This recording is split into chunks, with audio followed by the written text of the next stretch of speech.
Okay, I've been at Auburn for 7 years now. Experienced some very good times, a few rough times. The last two losses, I can honestly say, have probably hurt me worse than any of the others.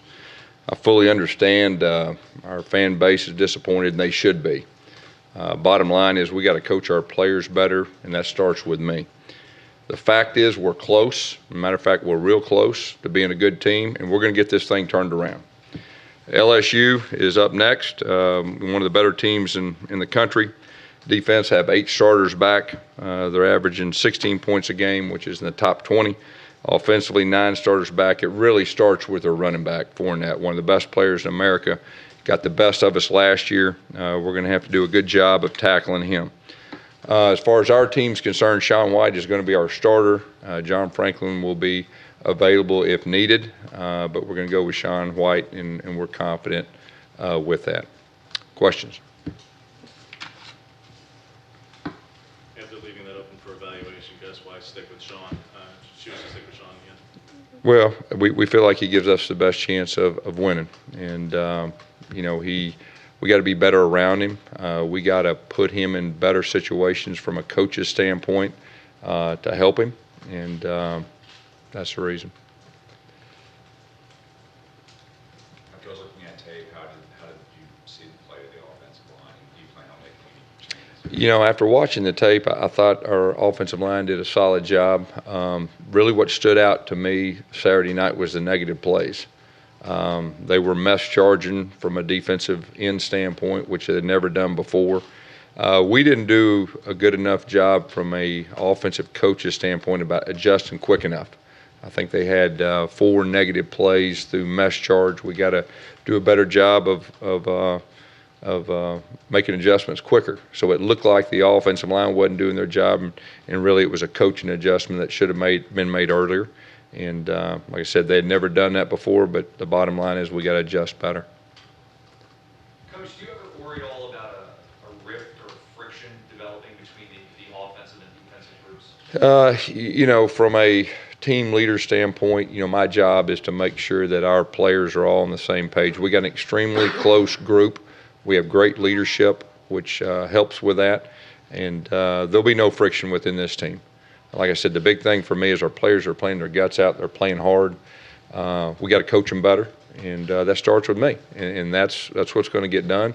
Like I said earlier, we're close, and when you really look at everything, we played 2 very good teams, had opportunities. We got to take that next step, and we're going to get this thing turned around. I mean, there's no doubt in my mind, and we're going to get this thing going. You say mass charging.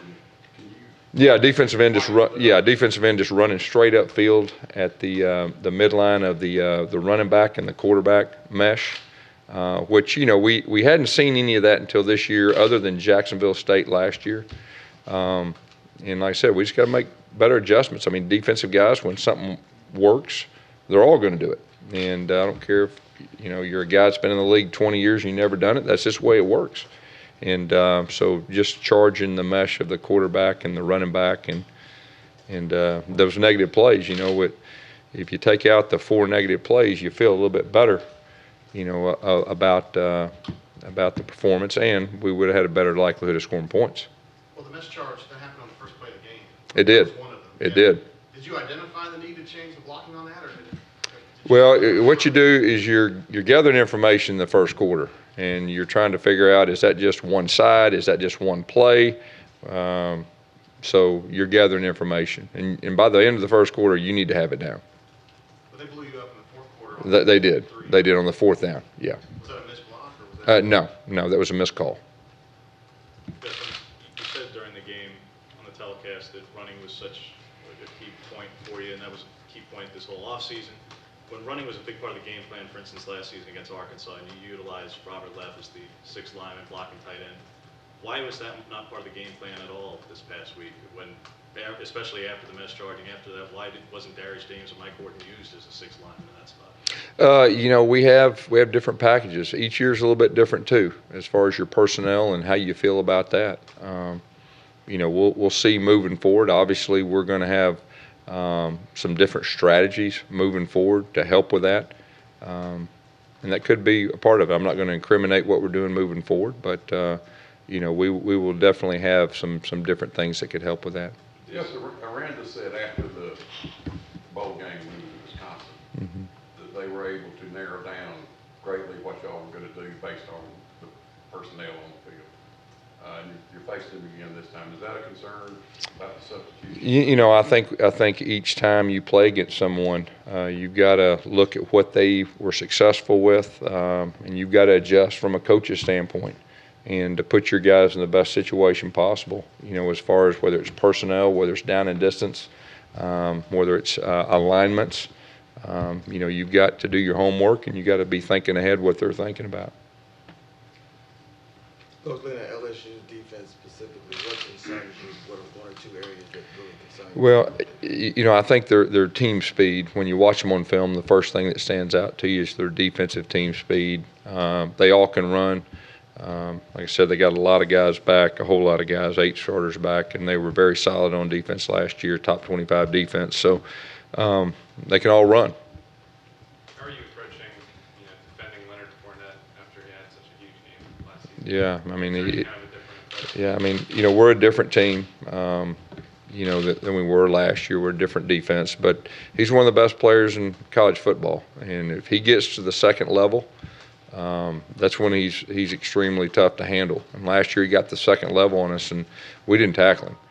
And so obviously with a guy like that, you got a team tackle, you got a gang tackle, but a big part of that is not letting him get the second level, and that'll be a big challenge, for us.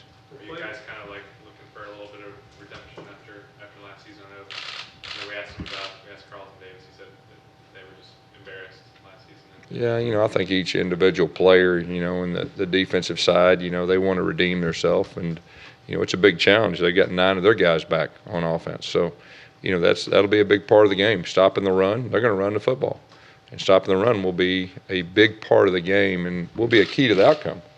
What's been the differences in their offense since they changed quarterbacks? It looks like rhythm. It looks like rhythm. I think both quarterbacks are very solid quarterbacks. They're a little bit different, but it looks like rhythm. 32 of your offensive plays have been hit for negative yardage. Yeah. It's dead last in the country, and Urban's offensive line have been in the triple digits as far as plays like that for the last 6-7 years.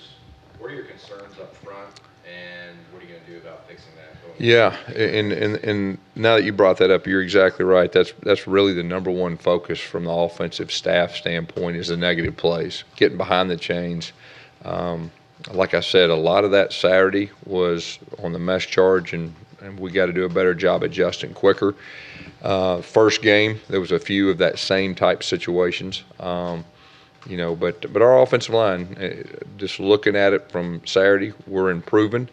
We're going to have to play well this week, but I'm not going to blame all that on the offensive line. Do you foresee any changes, whether it's philosophical, the way you're coaching, or even on? Well, I think, a big thing is when you evaluate things when you're struggling and you're not being as good as you can. You've got to evaluate things. You've got to figure out what's not working, and you got to figure out a way what is working. You got to you've got to build upon those things. And the negative plays, that's probably the number one focus right now, to stay out of the negative plays, get us in some third down and shorts other than 3rd and 11 plus. I think we've had either 11 or 12 third down 11 plus, and I don't care who you're playing. You get in those situations, it makes it tough, and it really is the main reason we're behind the chains. So really the number one thing from an offensive staff standpoint that they're focusing on is the no negative plays, like you said. Obviously, a lot of things change in the fourth quarter, especially when a team's got a big lead with A&M's defense. But when Franklin was in there, you guys averaged, I think, 6.1 yards per play. It was the best quarter you guys had since that first quarter. At what point do you feel like that you've got to implement him more, just because it seems like you're getting the more explosive plays when he's been in there? Yeah. Well, I think from an offensive staff standpoint, all those things are being evaluated. And each game unfolds a little bit different. Each game is a little bit different. Maybe in the fourth quarter they're playing more looser or so it's just different. It's not just as easy as that, just watching it. But at the same time, your offensive personnel, you've got to play to your strengths. And, we got 3 games under our belt to know what we have. We know what our strengths are, try to stay away from some things. And so that's part of coaching. Going back to protection and negative plays, guys, how important is that this week? Not only because it's LSU, but because you're dealing with Arden Key and what he brings to the table as the SEC's leading sacker and probably one of the best pass rushers in the country. Yeah, well, he's a factor. You got to know where he's at. When he knows it's pass, he's a factor. He was a factor last year against us, a true freshman.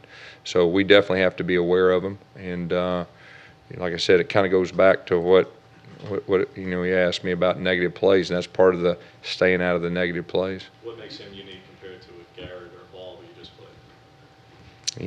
Him and Garrett, they're 2 of the best in the country. That's what makes them unique. I think their skill set and their explosiveness, their length, and their talent. Do you feel like there's a price to be paid in a way for removing Sean in the fourth quarter in a close game, in that it hurts his confidence kind of and it undermines his leadership? From a coach's standpoint, you got to take all that in. And like I said, the big thing is we felt like we needed a shot in the arm, and we were completely honest that, hey, this is what we're thinking. This is why we did it. And each game unfolds differently. And really, at that time, I felt like we needed a shot in the arm, and it did give us some type of shot in the arm. So, that's just part of coaching. You make decisions like that you feel like at the time's the best situation for your team, and that was what we felt like at the time. Would the number 2 concern as an offensive staff being how to create more explosive plays in the passing game? And I guess does fixing the offensive troubles kind of play in, or the offensive line troubles kind of play into that, maybe helping create? I really think the explosive plays have more to do with opportunities. We got to give our guys more opportunities for the explosive plays, specifically throwing the ball down the field. And each game is a little different as far as, what you're going against and your personnel. But we got to give our guys more opportunities. You said these last 2 games have been the most disappointing of your career here. Combined, yeah. Would you say this is the biggest game of your career this weekend? Well, I look at it each game as the biggest game every time we coach against someone, and the urgency that we need to get over that hump. And like I said, we're close, and we're very close. And so it's a big game. There's no doubt. Yes, and that second drive on the touchdown in particular, you guys really were able to take advantage of them having Garrett and Hall both out and went pace and everything. What gives you confidence you can do that when elite pass rushers are in the game, specifically Key coming up? Because when Garrett and Hall were out there, obviously you guys struggled with protection with the negative plays. What gives you confidence that you can do that when Key's going to be out there this week? Well, I mean, that's what you do as a coach. You try to put your guys in the best situation possible. Their personnel, you got to be aware of it. But that's just part of coaching. With Kevin Steele having a lot of knowledge about their personnel and Damien having a lot of knowledge about yours, Yeah. does that have any factor? I think you got to be aware of it. But at the end of the day, when they put the ball down, you guys got to make plays and you got to execute and all that. But both teams are going to be familiar with each other.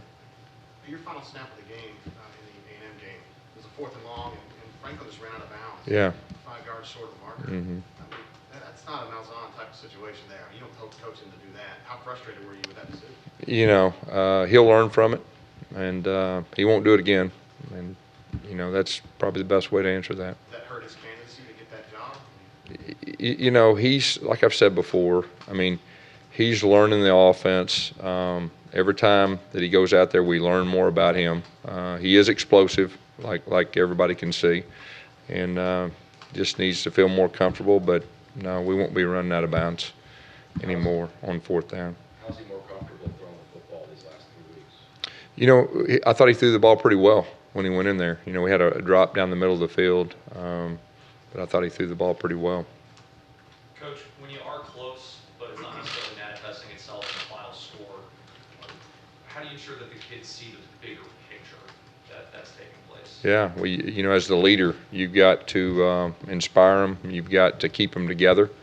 that they know we're close. I mean, players know. Players know. I mean, that you're in a game, you have opportunities like last game in the third quarter.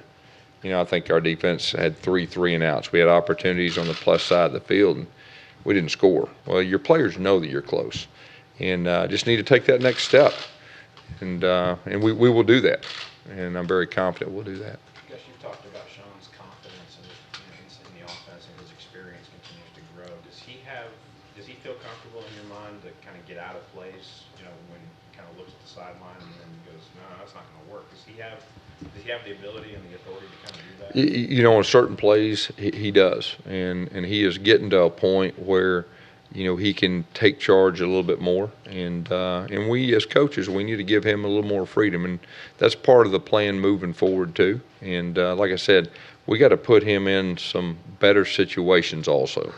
In a sense of saying, hey, I'm going to need more time on this play, and just kind of changing it up front.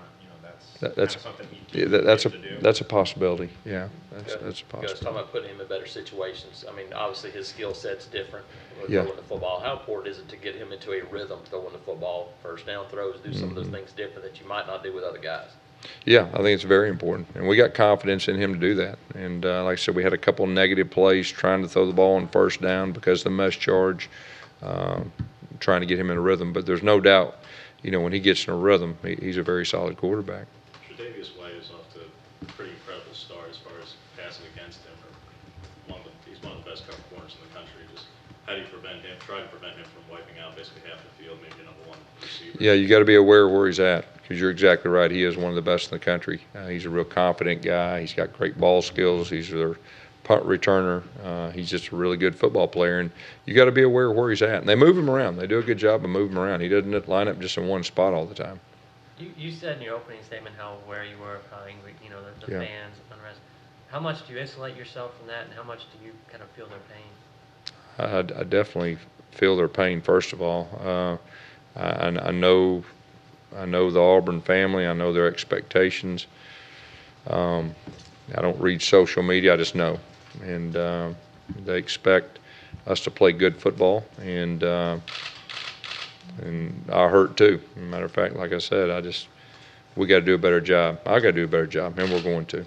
Gus, I asked you this after the Clemson game, but I guess I got to repeat myself. Is Herb going to be upstairs this week, or is that something you're considering? Yeah, we're consistent. He is going to be upstairs, the eye in the sky, and that's where he'll be. You're happy with that communication still after 3 weeks?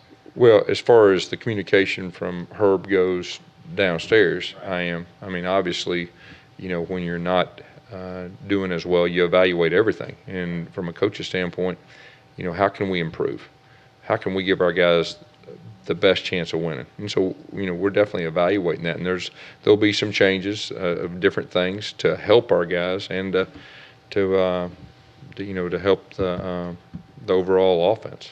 Will there be any personnel changes, guys? I don't want to get into stuff like that playing an opponent, but we're trying to improve in every area. What's the current development plan for Woody Barrett? I mean, is he the scout team or Yeah, he's with us. He's getting reps in practice. He showed up late. We didn't get him until late July. He had an ankle injury during a scrimmage and put him back about 2 weeks. But, we're working with him and trying to get him caught up. He's a talented young man, but he just needs some extra work. Let's say in the 20-plus years you've been coaching, you've never been through a situation like this where you're not having the success you want, you're hearing a lot of outside negativity. How are you dealing with that really for the first time in your career? Well, as a leader, you've got to correct the things that aren't going good, and that's my job. And that's the only thing on my mind. Gus, you faced against other staffers, offensively, defensively, before in your career. You haven't played a former member of your offensive staff here until this week with Damian. Just what's kind of the unique challenge here, and what did he bring to your staff while he was here? Well, of course, I coached against Rhett and coached against Cody when they were on other staffs too. So, you just got to be aware that they know certain things, and you got to, do everything you can to help your team, be successful. Coach, you've said numerous times that you're close, the team is close. What makes you believe that? Like, is it what you're seeing in games, what you're seeing in practice? What makes you believe? Well, I think when you look at the first game, we had an opportunity to win that game, and like I said, that next week, we just didn't put points on the board when we had opportunities late in the game. So we were close. We played solid football week 2, and even though the score didn't dictate, I think everybody saw in the third quarter we had opportunities to take the lead in the third quarter. So that's what I mean by close. And then, that's probably why it hurts as much as it does, because from a coach's standpoint, you gotta find a way to get your team over that hump. So that's what I mean by close, which is very factual, and it's encouraging when you can take away the hurt, and that's what I'm doing. And we're putting the hurt behind us. We left that on Sunday. We're moving forward to LSU, one of the best teams in college football. They're playing our place. We need to play well. Our guys have put that behind, and we are close. How do you feel about your play calling through 3 games? Hadn't been very good. I mean, it's got to be better. It's got to be better, and it will get better. Is that game plan or is it adjustments in game? I think it's all the above. Gus, when did you become aware of the accusation and the investigation into Landon Rice? Yeah, I've already answered the questions I'm going to answer regarding Landon. You can't.